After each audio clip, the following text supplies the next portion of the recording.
Middle of the country, but not middle of the road opinions. It's the podcast dedicated to sports in the air capital of the world. I'm going to Wichita. Wichita, Kansas, and beyond. With Tommy Castor and Weston Mills, this is Keeper of the Games. This is Keeper of the Games for April 22nd, 2020. We are the podcast focused on sports and sports topics in the air capital and beyond. Along with Weston Mills, I'm Tommy Castor, back for another edition of the Keeper of the Games. We want to welcome you in today and thank you for listening. Weston, how's your week been?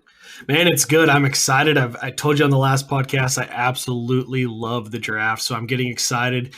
And you know, I feel like a lot for folks who maybe aren't, diehard draft fans, it still feels like a real sporting event that you may have, caught is back. So it kind of feels like one of the first, real sporting moments is coming back to us, even though it never, the schedule didn't really change, just the locale. But I'm very excited for Thursday, Friday, and Saturday.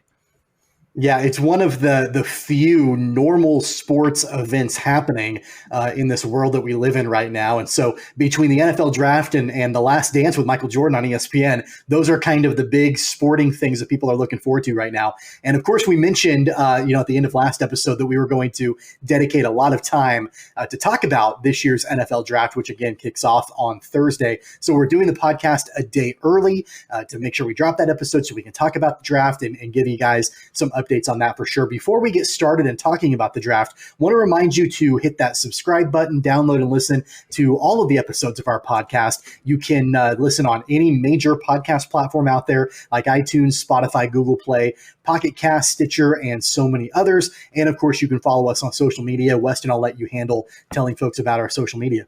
Yeah, absolutely. You can find me at WMills94. Tommy will probably mention it at the end of the show, but you can find him at Tweets from Tommy. The Keeper of the Game's Twitter account is at KOGPod. Instagram's also at KOGPod. You can search for us on Facebook or YouTube, just searching Keeper of the Games. You can find both pages there. And then the new up and running avenue to take in some Keeper of the Games content is our website.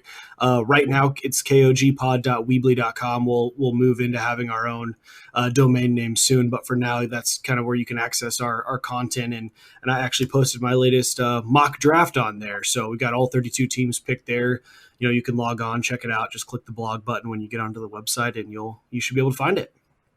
It's like we introduce something new every episode now. So keeps getting better and better. Episode, I know. It's our brand new website. Again, that's cogpod, kogpod.weebly.com for now.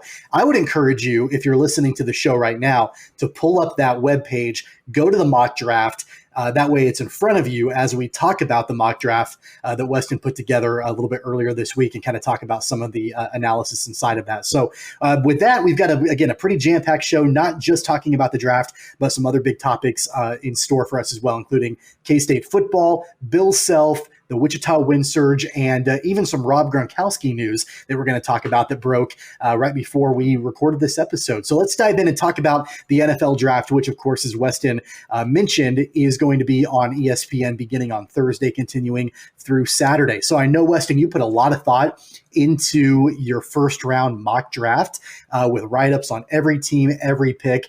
Walk folks through, a little bit about your thought process overall, just kind of the main points with that first round draft. If people maybe don't have time to read through the entire thing, just some quick bullet points on some of the heavy priorities that you think that people should be watching for as the draft kicks off. Yeah, absolutely. One thing that I keep hearing and reading about with this draft, I think, and it's a perfect time for me to do my first ever mock draft, but I keep hearing that it may be one of the most unpredictable drafts we've seen in a while.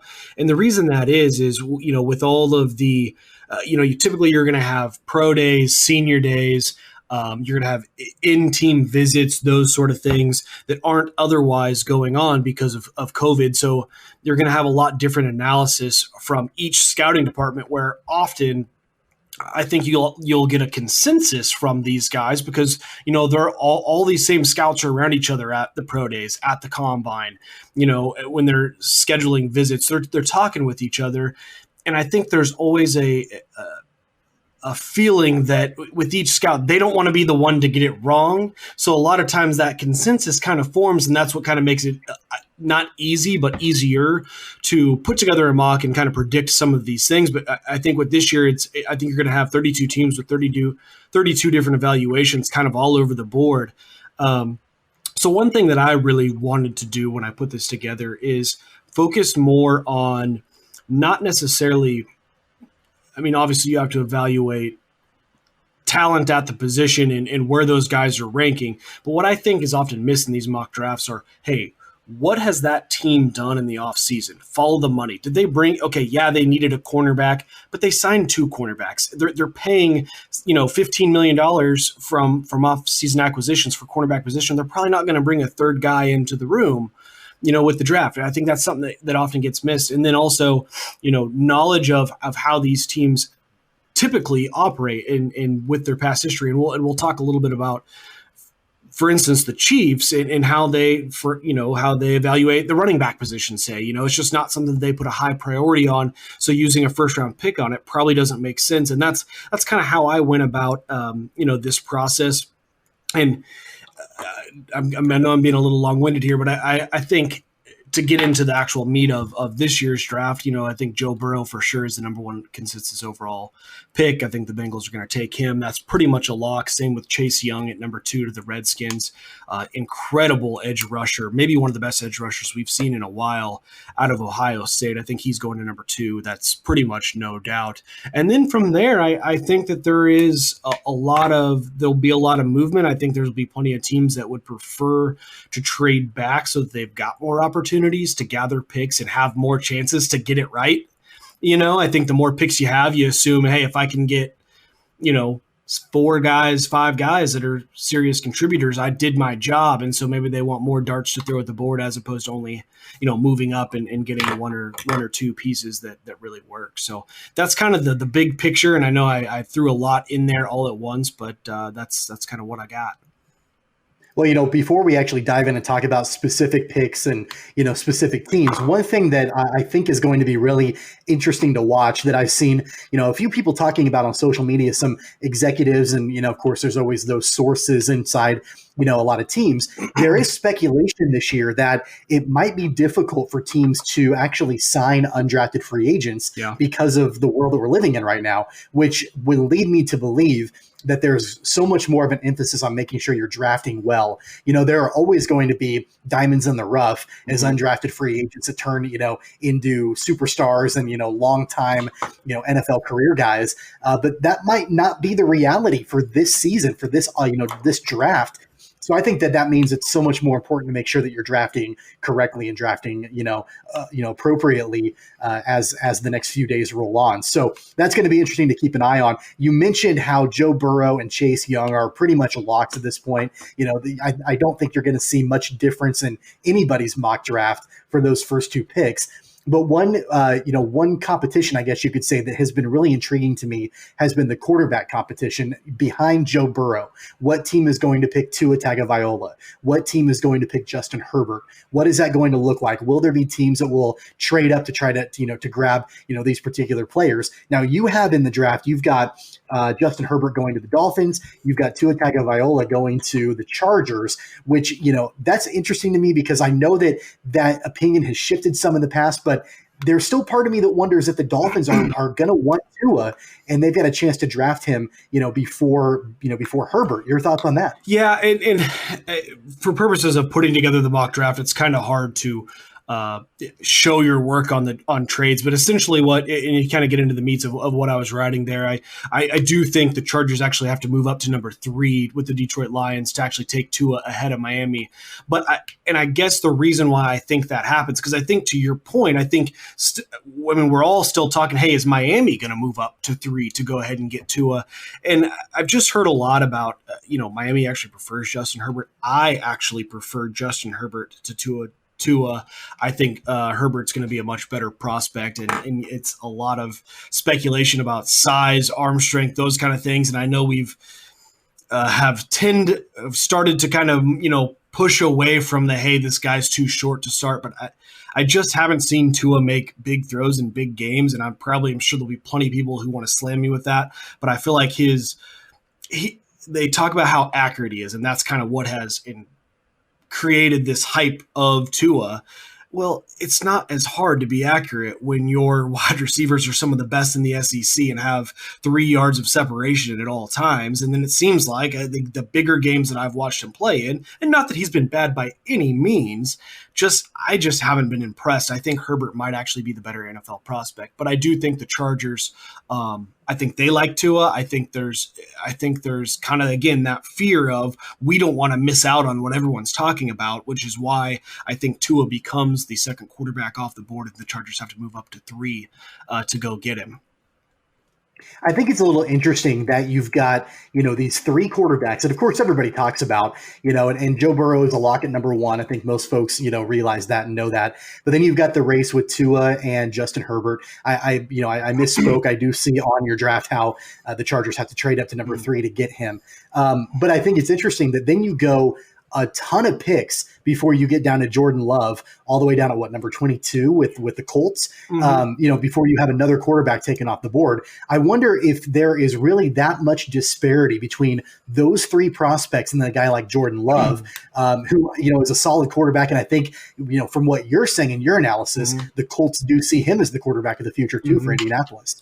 Yeah, I don't think that there is a ton of gap between Justin Herbert and Jordan Love and obviously Tua in there as well. But I really think it just is a matter of, and I know that there's a lot of emphasis put on, okay, what teams draft best available as opposed to position of need. But again, quarterback is one of those positions, like for instance, if the best player on the board for the Chiefs at 32 is some quarterback that they have rated, they're still not taking a quarterback because they have Patrick Mahomes. And I just don't see another fit for a team really after Cincinnati, Miami, and the Chargers that are really looking for someone other than the Colts and the Patriots. And I just do not think that Bill Belichick will take a quarterback because of hype and potential that he has. And Jordan Love's potential is through the roof. I think it really is, but there's a lot to work with there. And, it just doesn't feel like the Patriots is something that Bill Belichick would do. He's not going to reach for a quarterback just because. If Jordan Love is, in his book, a 3rd round quarterback, he's not going to take him in the 1st round. He's not going to move up to take him. But I do think that there has been enough buzz about the Patriots wanting to take Jordan Love that the Colts will feel like they've got to move up in front of the Patriots to go ahead and get their guy, which is why I have them actually at 22 to the Vikes, who have 2 first-round picks, and will probably be looking to move back one of them. So it makes perfect sense for the Colts to be able to slide in and get their guy right there. Well, talking about Jordan Love a little bit and his pick for the Colts. I mean, one team to keep in mind, in my opinion, would be the Jaguars. And I'm not a draft expert like you are, but I do know the Jaguars have 2 picks in the 1st round, and so their quarterback position is a little murky. I mean, obviously, there was some controversy last season between Nick Foles and Gardner Minshew, and what that's going to look like in the future for Jacksonville. I'm not necessarily saying that they take Jordan Love with what do they have? 12 and 20 or something like that. What picks do they have? Looks like they've got 9. They got 9 and number 20. Yeah. I'm not saying they draft him with either one of those picks, but I wouldn't be surprised if they dangled one of them as trade bait to somebody like Indianapolis to get up a little bit higher to make sure they get their guy. I don't know if that's in the realm of possibility or not, but it wouldn't be surprising to me, to see that happening with a team like Jacksonville, for instance. Yeah, I mean, that would be interesting. I kind of, and this is just how I approach mock drafts. I am very much a believer in, okay, did the Jaguars have average quarterback play last year? Yes. Do they need to improve at the quarterback position? Yes. But they just drafted a guy who is probably looked at within the organization now as their guy in Gardner Minshew. So I don't think as an organization you pull the plug on him after year 1. And not that drafting Jordan Love is necessarily pulling the plug, but more where I would see them focusing on is, Cam Newton's still sitting out there, Jameis Winston's still sitting out there. I think it maybe makes more sense to bring in a veteran to compete with Gardner Minshew than necessarily drafting the guy. But, I mean, I think to your point, the Jaguars probably one of the more unpredictable teams as far as past draft history and kind of what they do. They can kind of be all over the place, and they've made some kind of interesting trades last year, kind of blowing up their team. So you're definitely right. It's not without the realm of possibility for sure. So let me ask you this: what is a more exciting position to watch in this first round on Thursday? Is it the quarterback position with guys like Tua and Justin Herbert and Jordan Love?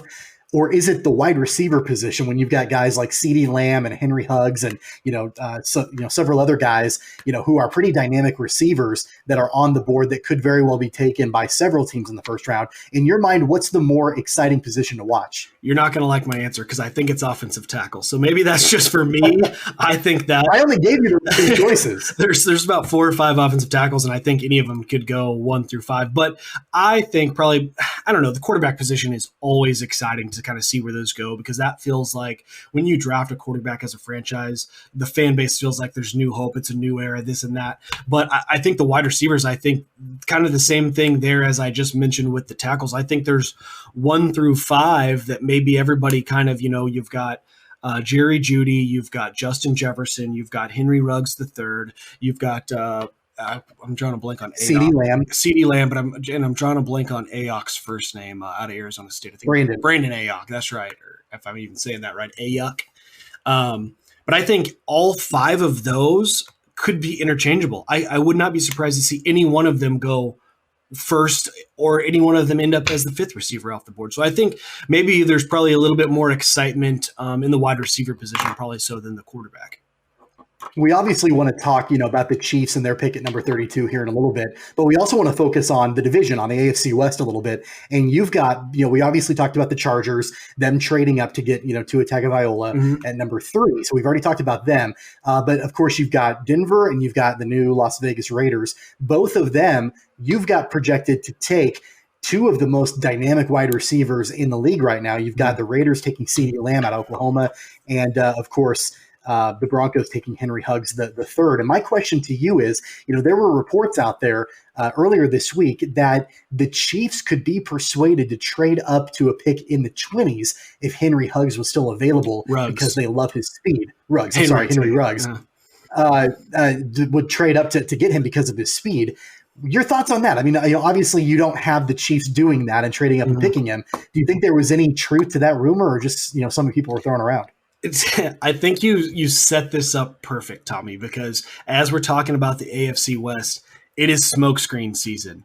Now is the time where all those smoke screens go up, little confusion. If you're the Chiefs, I don't know, where that may have leaked from, but if you're the Chiefs, why would you not want the Raiders or the Broncos, who both are probably looking at wide receiver, to potentially feel like they need to trade up, give up some of their draft capital to go get a guy like Henry Ruggs if they think Kansas City's out there lurking around, maybe going to move up to get something? You basically make them pay a higher price if they feel like they need to move up to go get Henry Ruggs.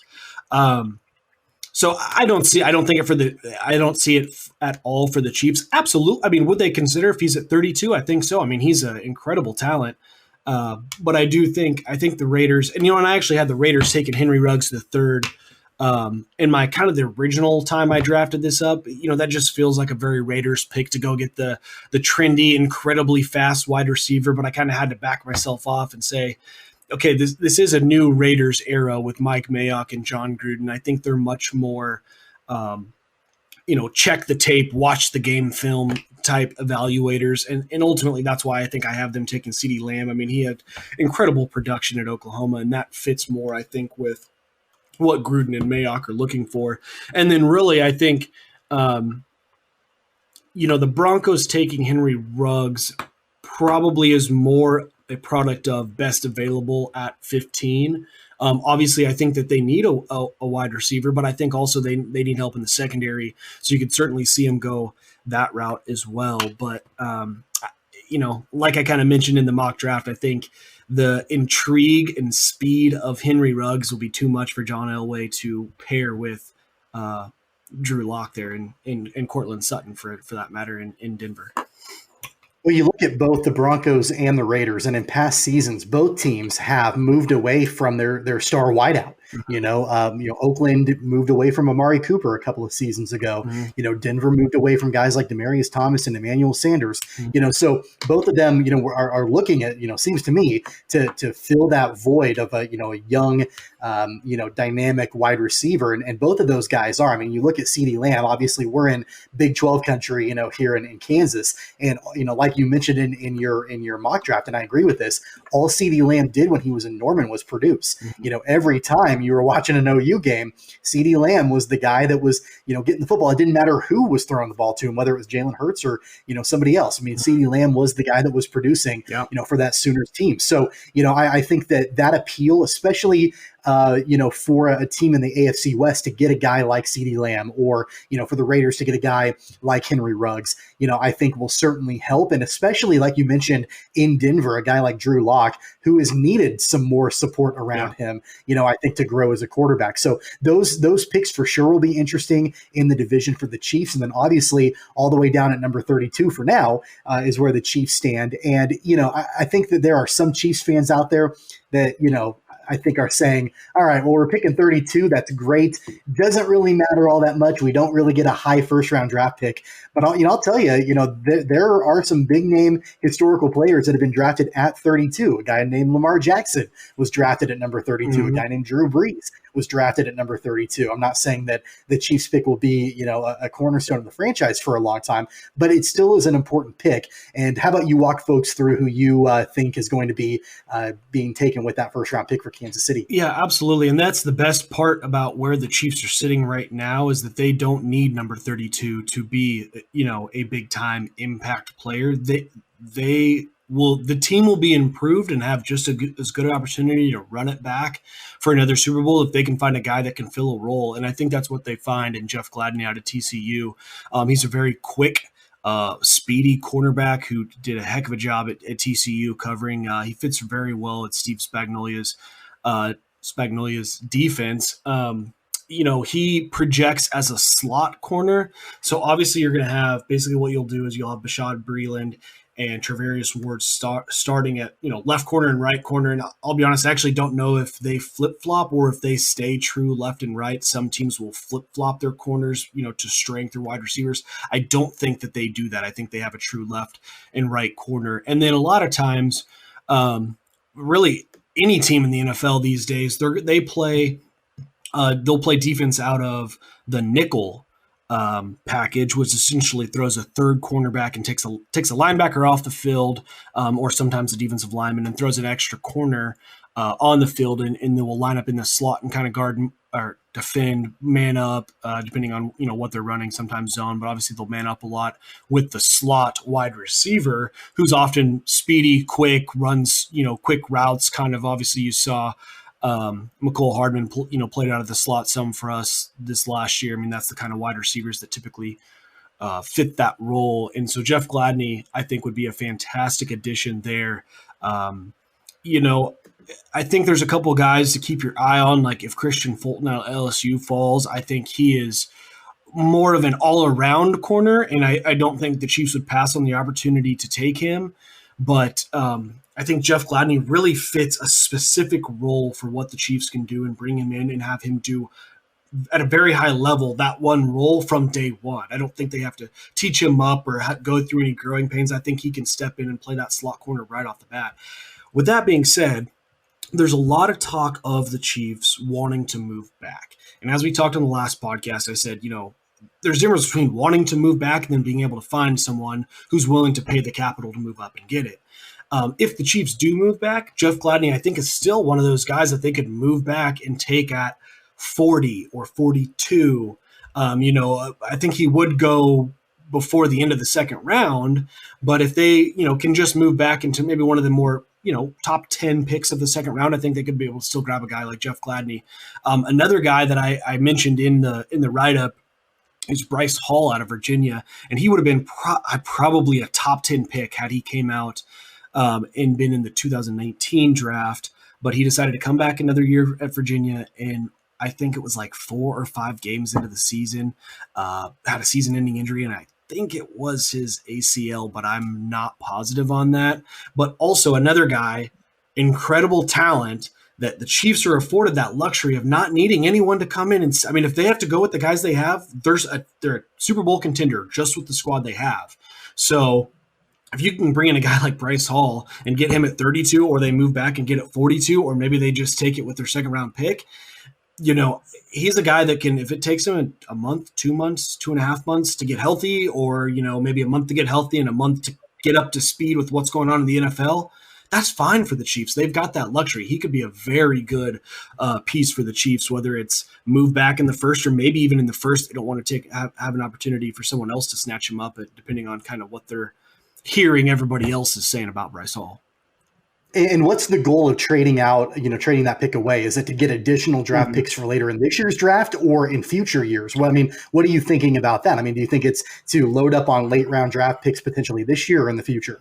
I think it all really depends on the offers, right? But I think either makes sense. I do. Obviously, they are very tight with the salary cap this year.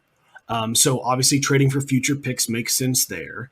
But also, I mean, if they're just the farther back you're getting, the less money those rookies are owed, the smaller contracts you're paying those guys. And you still have to fill out you've still got to fill out a punt return team. You still got to fill out a kickoff team and, having young, cheap talent to fill those positions. Well, of course, obviously also developing them into the position that you drafted them is very key. So I do think even moving back just in this year's draft could be, important for them to get an extra 4th, 5th, 6th round pick, I do love the fact that whether it's the first round pick or a second round pick, I do love the fact that you have, a defensive back as, that pick. Like you mentioned, the Chiefs are Super Bowl contenders right now as it is, obviously, returning so many guys, but, there can always be improvement. And I think the secondary is one area where there could be some improvement. I like Rashad Breeland. I like Javarius Ward, but I do like the idea of bringing in a rookie. And, obviously, Juan Thornhill in the secondary, was a draft pick and a rookie last season and turned in a great season, for Kansas City. So I love the idea of them bringing in another young guy, and potentially an early, round draft pick. Right. I wonder, before we, move on, I wonder, I know you did the first round mock draft, but what are some other positions that Chiefs fans should keep their eyes on in later rounds in this year's draft? Yeah. And before I go there, I do want to back up and as you mentioned, trading picks. They've only got 5 picks in this year's draft. So I think to your point, either way actually still makes sense. They've only got 5, so maybe they want to get 7 picks this year by moving back. Or also because they're tight on money, maybe they're fine with those, with having 5 or only 4 picks and taking them at a different time. But I think really, I think the next 2 positions that you're going to look for, and I would almost be willing to guarantee they take, is an interior offensive lineman. So that could be a guard or a center. And then a linebacker, particularly more of an inside linebacker. The Chiefs have kind of transitioned back to playing the 4-3 after years of playing the 3-4. But I think, they lost Reggie Ragland, and I think probably a traditional 2-down middle linebacker could be another, especially with like a second round pick, could be something that they would fill a pretty good role for them, for a second round pick to be able to step in and play right away is someone who maybe is limited. He doesn't, maybe in the pass as well. So that's why he dropped the 2nd, 3rd round, but he's a great run stopper. Hey, they're just looking for 2 downs out of him in the middle. And I guess with that being said, that's kind of another direction I think you might actually see them go in the first round. There's 2 names in particular that I think if they were to drop, the Chiefs may go in a different direction than corner, and that's Patrick Queen out of LSU. He's, again, more that traditional middle linebacker, but he's an uber talent. So while he's kind of more of a traditional middle linebacker, he no problem in coverage, great run stopper. That guy's the total package. And then the other one that, probably a lot of folks from Wichita may recognize the name, Kenneth Murray out of Oklahoma. Same thing. He's probably more of maybe a strong side or weak side linebacker in a 4-3. I don't think there'd be any problem if a team, with him playing in the middle. But again, he's a name that you keep reading more and more buzz about, that he kind of blows people away with his presence, speaking with teams and knowing plays and recognizing coverages and those kind of things. I think if either one of those were there at 32, I think the Chiefs hop all over that. I don't think, though, that you'll see either of those guys available at 32.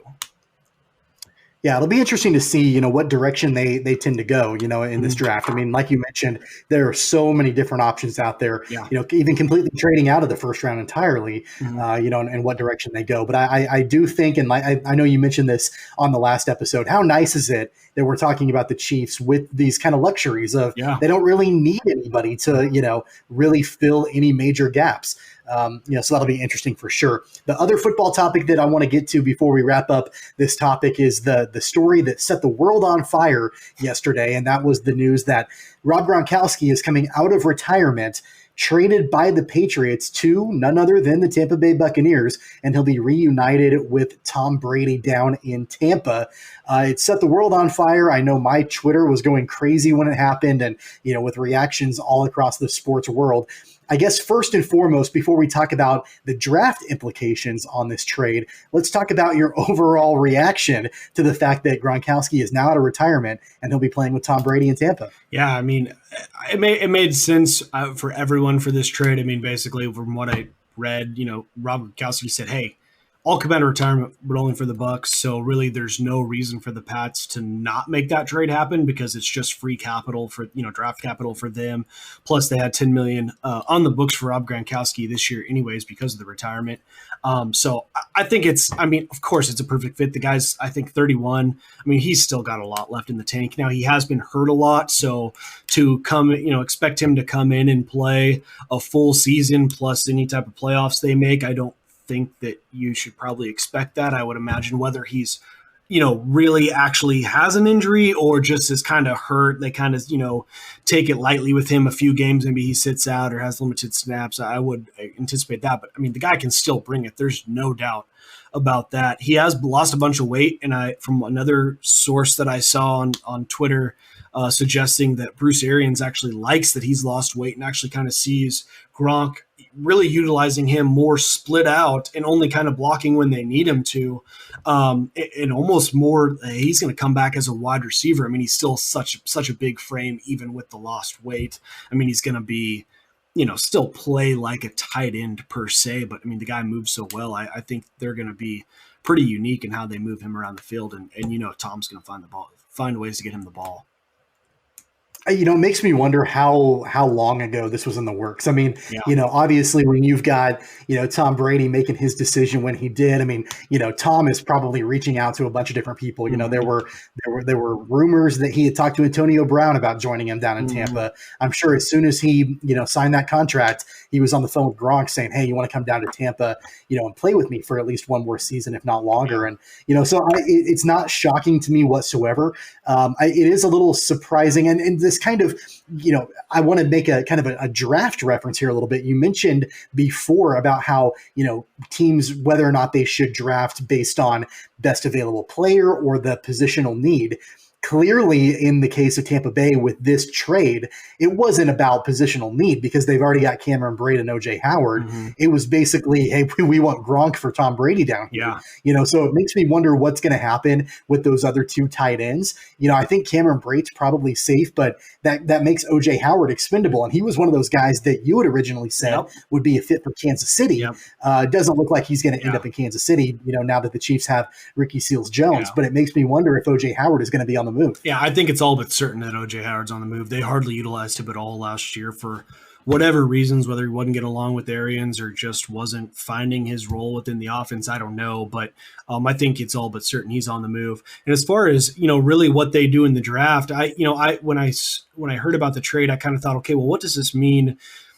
For my mock, I had picked, I had the Bucs moving up to number 7 to get the best tackle, at least I think, or whoever they think is the best tackle. And I projected it being Tristan Wirfs out of Iowa, because, they've got to be able to protect Tom Brady better than they did Jameis Winston last year. And, I kind of thought, well, shoot, they traded their 4th round pick for Gronk. Are they going to give up more draft capital? And then as I was digging a little bit more, they actually had 2 4th round picks. And the more you think about it, I think it's even more reason for them to double down, or for me to double down on my take, because they're all in this year. They have to be. You don't know what you have left in Brady. You don't know what you have left in Gronk, and they've got to make a move. So there's really, in my opinion, what value do you get on holding out for a your 6th round pick or a 7th round pick or even a 5th round pick that may be 3 years away from ever helping your football team, at least at a positional level, maybe on special teams, but not on a positional level. Why not give that up and move up and go get the best available tackle, and really try to help this offense and go all in? I think that makes the most sense. So I think I'm sticking with my prediction of them moving up to get that best tackle there. Yeah, if you had told me in February that the most aggressive team in free agency and then the offseason and the draft would be the Tampa Bay Buccaneers, I would have thought you were crazy. And they've been incredibly aggressive, obviously, in getting guys like Tom Brady and Rob Gronkowski, but knowing that, that there's a good chance, according to, your mock draft and others out there, that the Bucs will trade up into the top 10 in the draft, for sure shows that they're all in. So that leads me to my final question in this conversation.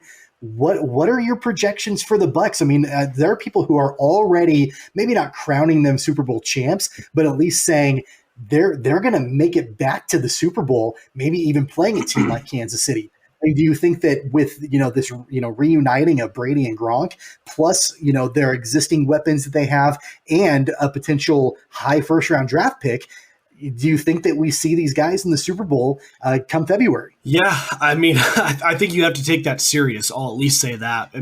First of all, anytime Tom Brady's on a team, that ends the conversation. You should at least be taking him serious as a contender to at least get there. And then when you really look at this offense with Tom Brady, Chris Godwin, Mike Evans, and then now adding Gronk with already Cameron Brate, who was really productive. That is so much offense, and Bruce Arians, who's a fantastic coach, they're going to put points on the board. I think there's no question about that. As far as, really, I think the question will be is how the defense holds up.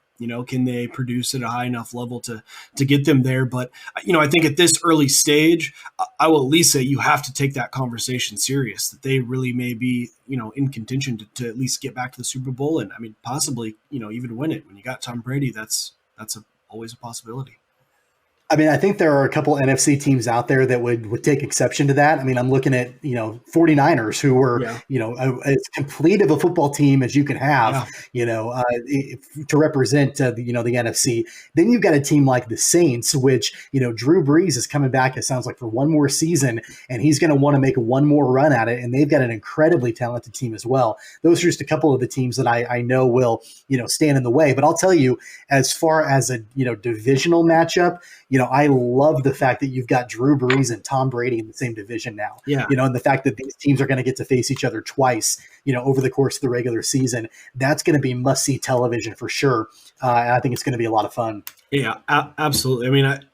Both of those guys, growing up a Chiefs fan, it's the NFL for me has always just been through the lens of being a Chiefs fan. But I have always enjoyed watching Drew Brees and Tom Brady. I think they're fantastic guys. They're fantastic quarterbacks and fun to watch. So seeing them paired up against each other, you're right. It's going to be, dynamic for sure. Of course, the NFL draft kicks off on Thursday, runs through Saturday on ESPN. And again, if you want to see Weston's mock first-round draft, you can go online to our new website. That's cogpod, KOGpod.weebly, WEEBLY.com. Make sure to check it out there and take a look at that. We're going to move on now to college football. And, one team we haven't talked a ton about on the podcast, just because there hasn't been a whole lot really going on in the time that we've done the show, has been Kansas State football. Well, there is some news with the Wildcats. ESPN released their FPI, their projections for every K-State football game, assuming there is a college football season in the fall, what their projections are for every single one of the Wildcats football games. I've had a chance to look at it briefly. I know you've looked at it more than I have. So what are your initial thoughts on ESPN's FPI projections? Well, I think if you're a K-State fan, you certainly hope they're wrong. I think K-State building off, they've got Skylar Thompson coming back for his senior season. You're settling into year two with Chris Klieman at the running the program. And I certainly think that as a K-State fan, you should expect that they take leaps and bounds, forward in that growth with the senior quarterback and a second-year head coach, who I think is going to be fantastic. I thought that was a great hire when they did it, and it was just time and I think that's going to be good for the K-State program moving forward. But so basically, and it's kind of weird how ESPN does it. It's very model and percentage based. Like they do, hey, you have the percentage to win, or they've got 89% chance to beat this team, 60% chance, whatever. So they project K-State at 6.6 and 5-4 on the year. So basically, it's going 7-5 on the season. The Big 12 continues to grow with I hate to say this, but the reemergence of Texas. I feel like we've been talking about is Texas back for, I don't know, 8 years now, but they're finally starting to take steps forward. And the Big 12, obviously Oklahoma every year. I mean, as a Kansas homer, I'm hoping Les Miles at least makes Kansas more competitive. I'm certainly not suggesting that they're going to compete for the Big 12 next year, but it just makes games tougher. West Virginia has been at the top of this conference for the last, 4 years. They've been, competitive for the top. Oklahoma State always brings it, and same with Baylor. So it's just a tough conference, but I really think that Kansas State could settle in and kind of be the number 2 team in this conference next year with Skylar Thompson leading this program. And I guess my main basis for projecting them higher than what ESPN is doing is I really think in year 2 for Chris Klieman, I think that makes the biggest difference for this program than anything else. He's settled in. He's not worried about trying to step into a new program and just figure out, his surroundings, get accustomed to what's going on. He's got a whole recruiting class of kids coming in, has a great basis with the guys that are there, let alone, as I've mentioned about 3 times already, a senior quarterback. I really like the looks of Kansas State for rolling into next season. Yeah, I will tell you, I think that FPI projection is absolutely wrong. Will Chris Klieman take a step back in year number 2? That's the ultimate question. The answer is no. Chris Klieman won 8 games in season number 1 in Manhattan. I don't see them only winning 6 games with a senior quarterback this season. I just don't really see that being the case. In fact, I really think that there are at least 10 winnable games on that schedule for Kansas State. I think that they're locked to go to a bowl game. I think that the 2 games that are going to be the toughest are obviously Oklahoma and Texas, but every other game from there on out is at least winnable for the Wildcats. And you know what? I'm sure that, really astute Kansas State fans will, hear this and say, well, wait a second. Kansas State beat Oklahoma last season. So even playing OU is a winnable game. Now that's true. They are going to be playing in Norman this fall. So it's a little bit of a different atmosphere than when they beat Oklahoma in Manhattan at Bill Snyder Family Stadium last season. But that being said, I think that you're looking at an even more successful Kansas State football program this season. I don't think there's a sophomore slump. I don't think Chris Klieman takes a step back. Really, even a lot of the games that ESPN's FPI has projected Kansas State as, at least underdogs in that game are almost coin flips. I mean, the West Virginia game, is 49% likelihood that Kansas State wins that game. Well, I mean, that's pretty much a coin flip. You've got games like Baylor, which is 42%. Oklahoma State is 41.5%. Again, those are basically coin flips. I see this team winning at least the 8 games they won last season, if not more than that. I wouldn't be surprised to see them in double digits. Yeah, absolutely. And if you look at even just the last 10 years of Kansas State football, they've only got 2 seasons under 7 wins and only 3 seasons under 8 wins. So all this team does is, they're just consistently pumping out at least 8-win seasons is kind of their MO. So, I don't see anything about this program that would suggest, like you just mentioned, them stepping back at all from last season. So if you're a Kansas State fan, I think there's a lot to be hopeful about. Hopefully, Tommy and I, as football season rolls in, we'll try to brainstorm some ideas, some people to bring in and talk a little bit more in depth about Kansas State football. Obviously always looking forward to football season. So hopefully we can kind of provide that a little bit more in depth as we get closer to the season rolling around. I will tell you, as a KU fan, I don't like the fact that the Wildcats are more likely, according to this FBI, to beat Kansas than they are to beat Buffalo. I'm not a big fan of that projection. They've got an 80 to 89.3% chance of beating KU and an 83.3% chance of beating Buffalo. So I'm not a huge fan of that, but I guess I'm not all that surprised either. Yeah. Speaking of KU, I want to transition really quickly. We're not going to talk about it a whole lot, but I want to transition very quickly and mention that it was 17 years ago yesterday that the University of Kansas hired Bill Self to be their football coach. I remember, I know you're younger than I am in basketball. I do remember, back in that time when Roy Williams left KU for North Carolina, there was this thought that Roy Williams would never be replaced, and that whoever would come in, unless that person was James Naismith himself, would not be able to live up to what Roy Williams did in Lawrence. Well, 17 years later, as much as I love Roy Williams, Bill Self has taken what Roy did to a whole new level at KU. So that was 17 years ago. I would imagine that was a pretty good investment for Kansas to make that hire 17 years ago, wouldn't you say? Yeah, no, absolutely. I think I was 12 years old when Roy Williams left Kansas.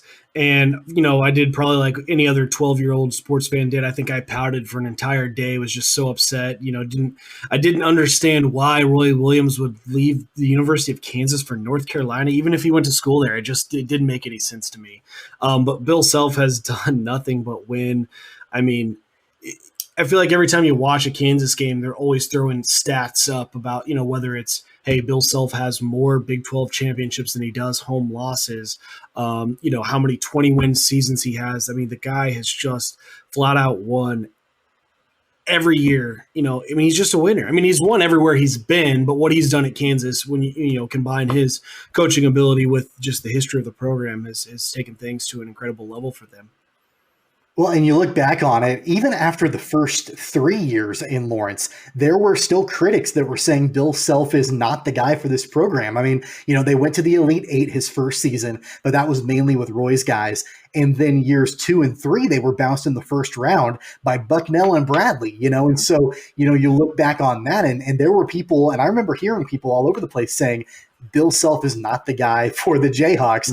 And, one national title later in a streak of, Big 12 conference championships. I think, everybody's, tune has changed on that for sure. So congratulations to Bill Self for celebrating 17 years at the University of Kansas. We're going to transition into our Wichita Whiparound right now for this episode of Keeper of the Games. We're going to talk about the Wichita Wind Surge, which we're still waiting for the, inaugural game at the new Riverfront Stadium, and we're not the only ones. The players are, the staff is, the front office. Everybody is waiting for the return of baseball in Wichita, affiliated baseball in Wichita. And there was a story on KSN, which is the NBC affiliate here in Wichita, about the Wichita Wind Surge, and more specifically, Jazz Chisholm, who will be beginning the season in Wichita when that season does kick off, and a little bit about him and how he's awaiting his return to Wichita during the COVID-19 crisis. And I don't know about you, Weston, I had no idea before I read this article that Jazz Chisholm actually had played baseball in Wichita and attended Word of Life High School. I had no clue. Yeah, absolutely. I think it was Taylor Rocha from KSN had the story and did a little interview with him, and I missed the information on whether how long he spent there. I know he went there kind of as a preparatory manner when he was coming over from the Bahamas. That's where he grew up, and so I don't know if he was kind of having to get his academics right before moving on, but. Yeah, spent some time there. He said he absolutely loved it. He said he was really looking forward to being in Wichita and seeing some of the Kansas folks that he, when you're 12 years old, you kind of grow up. That's really when you're really making friends and growing up and kind of becoming who you are. That's such a ripe age, and so I think he's mentioned how much he loved it in Kansas and was looking forward to seeing everybody back here in Wichita. Yeah, that's really cool. I mean, knowing that it would be somewhat of a homecoming, for Jazz Chisholm to come back to Wichita, and, knowing that there are, folks that know him and supported him and watched him grow up and, in the city where he's, going to be playing baseball, and also knowing that this is a guy, Weston, that, isn't just a lifelong minor leaguer. It's not like he's going to be in Wichita forever. I mean, he's the number 3 prospect right now. And so he's, a guy that will be with the big league squad.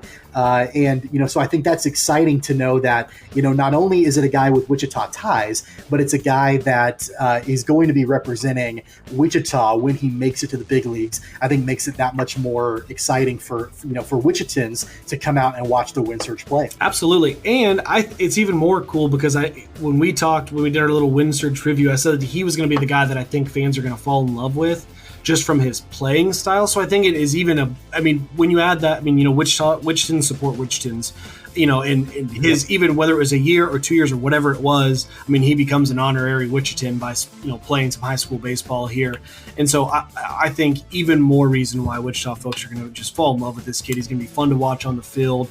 Listening to his interview sounds like an absolutely well-spoken, well-rounded individual.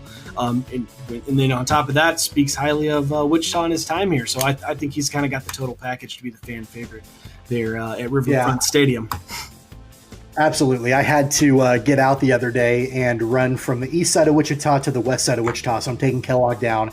And it was the first time that I had seen Riverfront Stadium with the big Wichita sign that is just over the right field wall facing Kellogg. And it was great. It was so cool to see. But then at the same time, there was just that twinge of sadness that we're just not there yet. And that, who knows when affiliated baseball will make its return to Wichita. But in the meantime, it's been really cool to see some of these in-depth stories that have come out, not just at a local level, but a national level as well, where really there are sports writers and journalists and, TV reporters that are desperate for content right now. Right. And so they're trying to find something to write about. And so, they're really working hard to try to find these different angles of stories. And without that, I would have, there very well could have been a situation where Jazz Chisholm could have come to Wichita, played his time there, and I would have never known that he had played baseball in Wichita before. Yep. So, hats off to Taylor Rocha from KSN Channel 3 for snagging that story for sure with Jazz Chisholm. And he'll be a guy that I will for sure root for very loudly when baseball returns to Wichita, whenever that time is, hopefully soon. That's our Wichita Whip Around. We're going to transition into our Finally Funny to wrap up the show. We actually have 2 Finally Funnies tonight, and they both are related to our friend Rob Gronkowski, who we talked about a little bit earlier in the show. First things first, Tony Gonzalez, of course, legend, superstar for the Chiefs and the Falcons, I guess I got to throw that in there, but mainly for the Chiefs, put out a pretty hilarious video in response to Rob Gronkowski's comeback about how he too is ready to come back and play for the Chiefs. Pretty funny to see a guy like Tony Gonzalez, poke fun at what's happening with Gronk and get in on the action too. And still looks like he's in incredible shape for himself. So I wouldn't even be surprised if he could come back and, catch 20 balls for a couple hundred yards. I think the guy might still have it.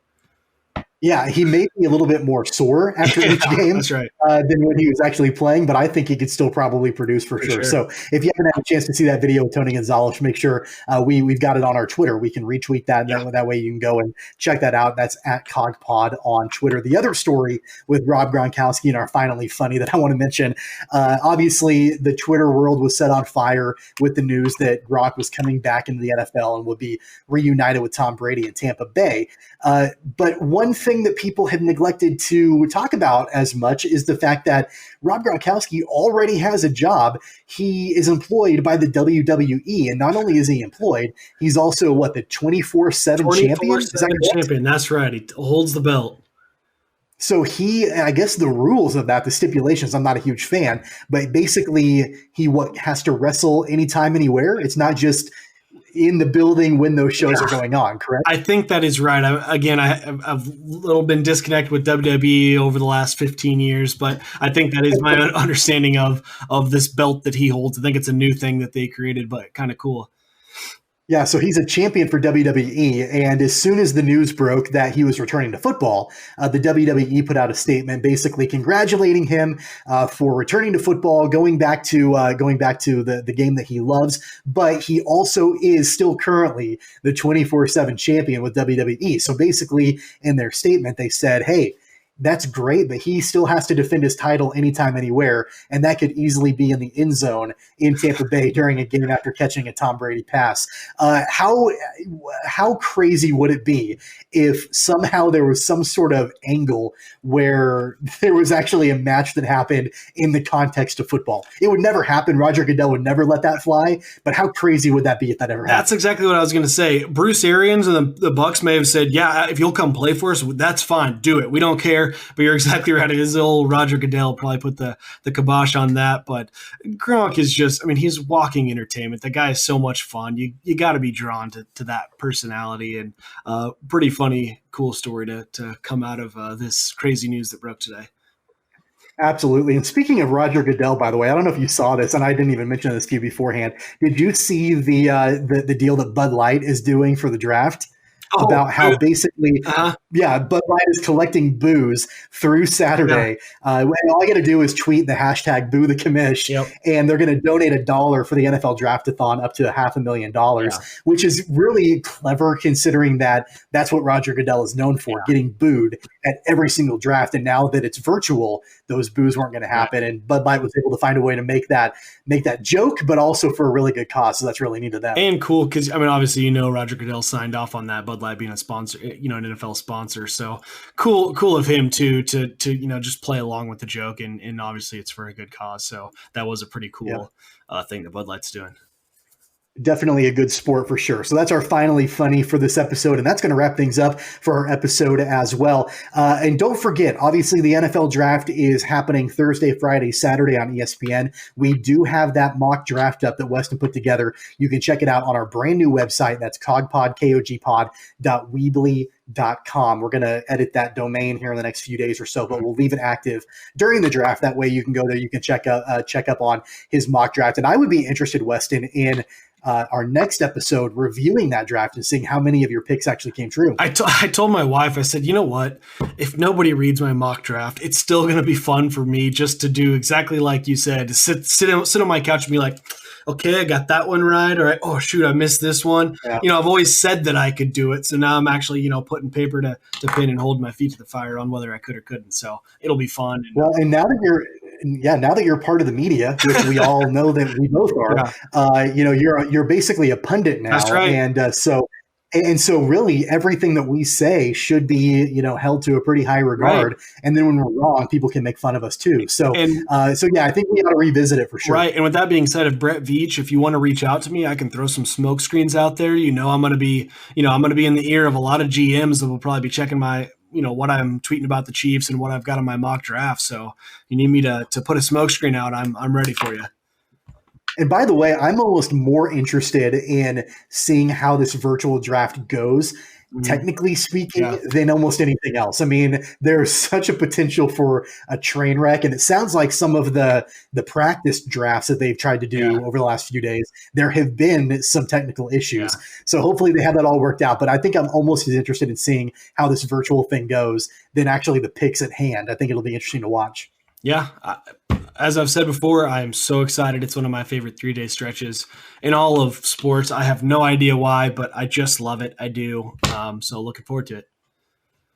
It's like a national holiday for you. So we'll definitely review those picks on the next episode. Before we wrap up, let's talk a little bit about how you can connect with us. Of course, subscribe, download, listen to the podcast whenever you can, wherever you can, when new episodes come available on all the major podcast platforms. Again, those are iTunes, Google Play, Spotify, Stitcher, Pocket Cast, and so many others out there. Basically, wherever you find your favorite podcasts, that's where we are. So subscribe there. Make sure to listen to all of our new episodes. And of course, you can follow us on social media. We've got full video episodes on Facebook and on YouTube at Keeper of the Games. Just search for us there. And then, of course, on Twitter and Instagram at CogPod. That's at KOGPod. And, of course, your Twitter handle is? At WMills94. All right. You can always follow me at Tweets from Tommy. So until next time, for Weston Mills, I'm Tommy Castor. You've been listening to Keeper of the Games. Take care, guys.